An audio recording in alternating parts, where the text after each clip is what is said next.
Breaking news చూస్తున్నాం. పశ్చిమాసియాలో ఉద్రిక్తతల నేపథ్యంలో ఇప్పటికే ఇరాన్, ఇజ్రాయెల్ సహా పలు దేశాలు తమ గగనతలాలను మూసివేశాయి. దీని ప్రభావం ఇప్పుడు భారత విమానయాన రంగంపై స్పష్టంగా కనిపిస్తోంది. ముఖ్యంగా అంతర్జాతీయ గగనతల మార్గాలపై ఆంక్షలు విధించడంతో భారీ సంఖ్యలో విమానాలు రద్దయ్యాయి. ఈ నేపథ్యంలో దేశవ్యాప్తంగా ఇవాళ 444 విదేశీ విమానాలను రద్దు చేసినట్లు భారత పౌర విమానయాన మంత్రిత్వ శాఖ తెలిపింది. ఇంకా ఎన్ని విమానాలు రద్దవనున్నాయి, ఎన్ని ఆలస్యం అవనున్నాయనే విషయంపై అధికారులతో చర్చలు జరుపుతున్నట్లు వెల్లడించారు.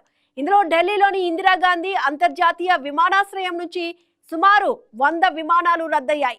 ఇప్పటికే ఫిబ్రవరి 28న 410 దేశీయ విమానాలను రద్దు చేసినట్లు వివరించింది. ఇదే అంశానికి సంబంధించి మరింత సమాచారాన్ని మా కరెస్పాండెంట్ బిందు అందిస్తారు. బిందు, ఇరాన్ ఇజ్రాయెల్ యుద్ధంతో పలు విమానాలు రద్దు చేసినట్టు తెలుస్తోంది. అంటే భారత విమానయాన రంగంపై దీని ప్రభావం ఏ విధంగా ఉంది?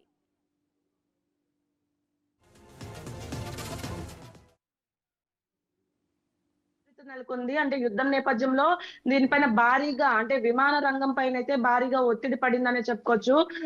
దేశవ్యాప్తంగా కూడా విమాన రంగంపై విమానాలకు సంబంధించి పూర్తిగా రద్దు చేశారు. అంటే కొన్ని ముఖ్యమైన రూట్లలో వెళ్లే విమానాలకు సంబంధించి విమానాలు క్యాన్సిల్ చేసినట్టు తెలుస్తుంది. ముఖ్యంగా దాదాపు 444 విమానాలు రద్దయ్యాయి. దీంట్లో ఎక్కువగా విమానాలు ఢిల్లీకి చేరుకోవాల్సిన విమానాలు ఉన్నైతే ఢిల్లీ నుండి బయలుదేరే విమానాలు కొన్ని ఉన్నాయి. దీనికి సంబంధించి ఇప్పటికే ప్రజలకి అకస్మాత్మికంగా వచ్చిన ఒక ప్రకటన కాబట్టి వారికి కూడా ఏం చేయాలో తెలియని ధోరణి కనిపిస్తుంది. ఇటు చూసుకుంటే కువైట్ లో చిక్కుపోయి కొంతమంది భారతీయులు ఉన్నారు. ఇంకా దేశ విదేశాల్లో భారతీయులు ఎవరైతే ఉన్నారో వారందరికీ కూడా తగు జాగ్రత్తలు ఉండాలని భారత ప్రభుత్వం ఇప్పటికే ప్రకటించింది. విమానాలకు సంబంధించి యుద్ధ నేపథ్యంలో అందరూ జాగ్రత్తగా ఉండాలని కూడా చెప్పడం జరిగింది. అయితే ఢిల్లీలో ఇందిరాగాంధీ అంతర్జాతీయ విమానాశ్రయంలో అయితే దాదాపు 100 విమానాలు రద్దయ్యాయి. దాంట్లో 60 విమానాలు ఢిల్లీ నుండి వేరే దేశాలకు వెళ్లే విమానాలు అయితే 40 విమానాలు మాత్రం ఢిల్లీకి చేరుకోవాల్సిన విమానాలు.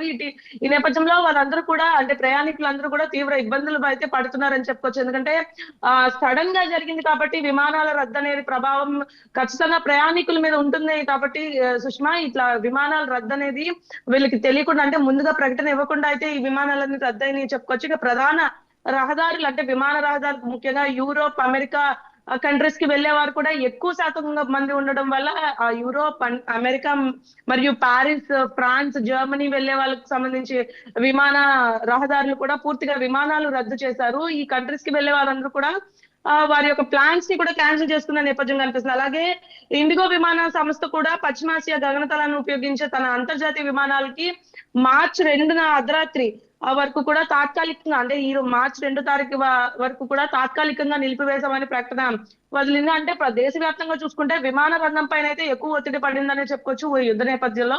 అంటే దీనికి సంబంధించి కూడా ప్రతి ఎయిర్పోర్ట్ లో కూడా ఒక టోల్ ఫ్రీ నెంబర్ ఇచ్చారు. ఎవరికైతే ప్రయాణికులకు ఇబ్బంది ఉంటుందో ప్రతి ఒక్కరు కూడా టోల్ ఫ్రీ నెంబర్ ని సంప్రదించాలని కూడా చెప్పడం జరిగింది. అదేవిధంగా ఒక మెయిల్ కి సంబంధించి ఒక లింక్ ఇచ్చారు. ఏవైనా వారికి సమస్యలు ఉంటే దానిలో వ్యక్తపరచమని కూడా లింక్ అనేది ఒకటి జనరేట్ చేయడం. ఇదే సమయంలో ప్రయాణికులకి సహాయం చేయడానికి కూడా ప్రత్యేకమైన హెల్ప్ డెస్క్ కూడా ప్రతి విమానాశ్రయంలో పెట్టడం జరిగింది.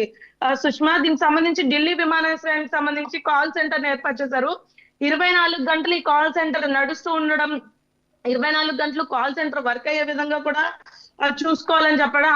అలాగే ఎయిర్ ఇండియా, ఇండిగో సంస్థలు కూడా ప్రత్యేక కస్టమర్ సపోర్ట్ లైన్లు కూడా ఏర్పాటు చేసింది. ఎయిర్ ఇండియాకి సంబంధించి ముఖ్యంగా అతిపెద్ద విమాన రంగం కాబట్టి దానికి సంబంధించి ప్రత్యేకమైన కాల్ సెంటర్ కి సంబంధించి హెల్ప్ డెస్క్ అనేది నియమించింది. ఎప్పుడైతే ప్రయాణికులకు ఇబ్బంది ఉంటుందో తదనంతరం ఒక నెంబర్ కి తెలియజేసే విధంగా కూడా పెట్టడం జరిగింది సుష్మా. ఎస్ బిందు, అయితే ప్రయాణికులకు సంబంధించి చూసుకున్నట్లయితే కూడా ఇప్పటికే ఎయిర్పోర్ట్స్కి చేరుకున్న ప్రయాణికులు ఉంటారు. వారికి ఎలాంటి సాయం అందిస్తున్నారు?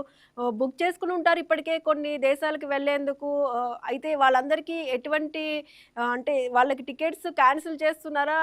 దానికి రిఫండ్ ఏమైనా ఉందా? ఎలా చేస్తున్నారు?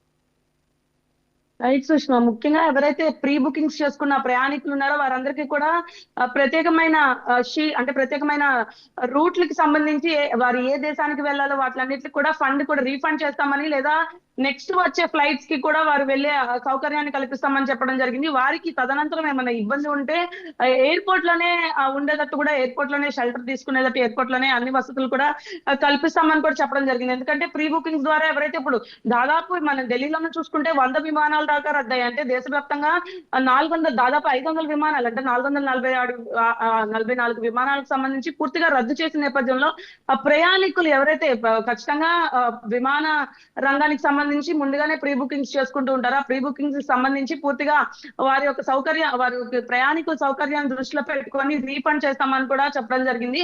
అదేవిధంగా విమానాలకు సంబంధించి కూడా ఎప్పుడైతే అంటే ఇది రద్దు చేశారని చెప్పడం, అది కరెక్ట్ గా ఢిల్లీకి సంబంధించి అయితే అర్ధరాత్రి 2 మార్చి 2వ తారీఖు అర్ధరాత్రి దాకా అయితే చేస్తాము. దాని తర్వాత తాత్కాలికంగా ఇప్పుడు దాకా అయితే రద్దు చేస్తున్నాం, తర్వాత ప్రకటన విడుదల చేస్తామన్నారు. ఈ నేపథ్యంలో ప్రత్యేకంగా ఏర్పాట్లు కూడా చేశారు ఎయిర్పోర్ట్ లోనే. ఇంకా తదనంతరం వారి యొక్క విమానాలు అంటే ఎప్పుడైతే వారి ప్రయాణం కొనసాగిద్దాం అన్నది కూడా ఇన్ఫార్మ్ చేస్తామని కూడా చెప్పడం జరిగింది సుష్మా. అయితే మొత్తానికి ఆ పశ్చిమాసియాలో ఏదైతే యుద్ధ నేపథ్యం ఉందో, ఈ ఉద్రిక్తత ఇలాగే విమాన రంగంపై కొనసాగుతున్నట్టు కనిపిస్తుంది మనకి. ఇంకా దీన్ని అంటే యుద్ధ నేపథ్యంలో ఇంకా ఉద్రిక్తత దాల్చిన నేపథ్యంలో ఆ కంట్రీస్ కి ఏవైతే ఇరాన్, ఇరాక్, ఇంకా అమెరికా ఇటువంటి కంట్రీస్ కి వెళ్ళడం చాలా వరకు ప్రమాదకరం అని కూడా చెప్పడం జరిగింది. ఈ ప్రమాదకర నేపథ్యంలోనే ఏవైతే ఆకాశంలో క్షిపణులు కానీ ఇటు మిసైల్స్ కానీ వచ్చే నేపథ్యంలో విమానాలు రద్దు చేసిన పరిస్థితి కనిపిస్తుంది. అలాగే పరిస్థితులు సాధారణం అయ్యే వరకు కూడా విమానాలు తాత్కాలికంగా తాత్కాలికంగా ఆపివేశామని కూడా చెప్పడం జరిగింది కదా Sushma.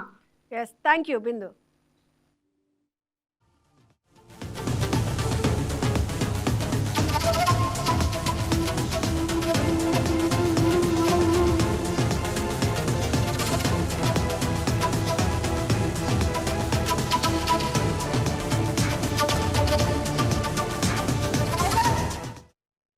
Please subscribe to YK TV Network. Please subscribe to YK TV. Please watch YK News.